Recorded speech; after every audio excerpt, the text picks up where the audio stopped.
나는 너희의 탑을 무너뜨렸다. 너희가 하늘에 닿으려 했기 때문이다. 그러나 기억하라. 내가 무너뜨린 것은 탑이지 너희가 아니다. 하나님은 이렇게 말씀하셨습니다. 바벨탑의 이야기는 단순한 옛날의 건축 사건이 아닙니다. 그건 하나님 없이도 스스로 서려 했던 인간의 교만의 기록입니다.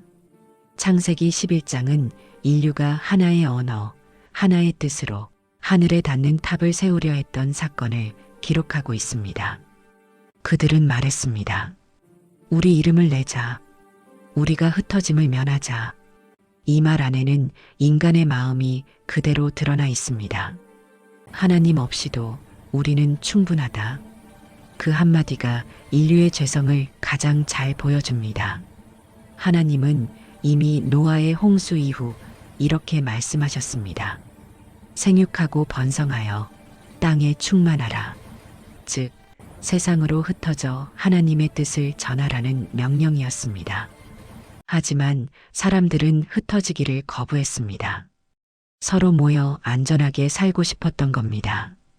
결국 그들은 하나님의 말씀보다 자기 보호와 자기 이름을 선택했습니다. 그리고 그 교만이 탑이 되었습니다. 겉으로 보면 참 좋은 일 같았습니다. 언어가 같고 뜻이 같고 서로 협력하는 모습이었으니까요.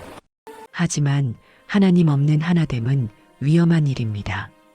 그 중심에는 언제나 하나님이 아닌 인간이 자리 잡기 때문입니다. 하나님은 그들의 마음을 보셨습니다.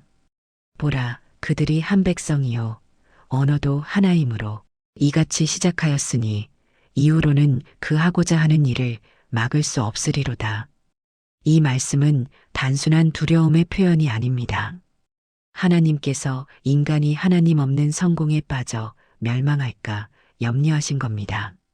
그래서 그분은 그들의 언어를 흩으셨습니다. 서로의 말을 알아들을 수 없게 하신 것이죠.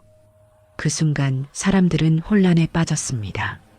서로 다투고 오해하고 결국 탑을 완성하지 못했습니다. 하지만 바로 그 혼란 속에서 하나님은 인간을 지키고 계셨습니다. 그분은 무너뜨리신 것이 아니라 멈추게 하신 겁니다. 잘못된 길로 더 가지 않도록 하나님은 그들의 손을 잠시 멈추게 하셨습니다. 바벨탑은 인간이 세운 가장 큰 탑이었지만 동시에 인간이 저지른 가장 큰 착각이었습니다. 하나님 없이도 된다. 그 믿음이 교만이 되었고 교만은 결국 붕괴로 끝났습니다. 하나님은 말씀하셨습니다. 나는 그 탑을 멈추게 했다. 너희가 나를 잃지 않게 하려고. 놀라운 건 바벨 사건이 끝난 바로 다음 장 창세기 12장에서 하나님은 한 사람을 부르십니다. 너는 너의 본토 친척 아비집을 떠나 내가 내게 지시할 땅으로 가라. 그 사람은 아브라함이었습니다. 즉, 바벨의 무너짐은 끝이 아니라 시작이었습니다. 하나님은 한 탑을 멈추게 하시고 한 사람을 세우셨습니다. 그 한 사람을 통해 믿음의 역사가 시작됐습니다. 바벨의 무너짐은 인간의 실패가 아니라 하나님의 구원의 출발점이었습니다. 그분은 탑을 무너뜨리심으로 믿음을 세우셨습니다. 그리고 지금도 같은 일을 하십니다. 오늘 우리는 벽돌로 탑을 쌓지 않습니다.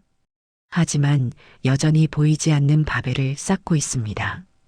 돈으로, 명예로, 성취로, 기술로. 그리고 그 위에 자신을 세웁니다.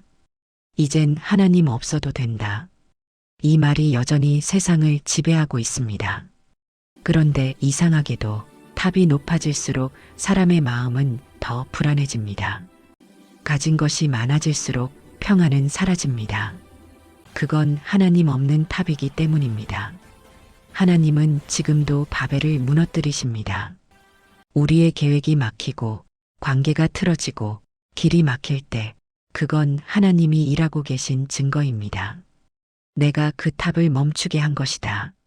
너를 잃지 않게 하려고. 그분의 뜻은 늘 같습니다.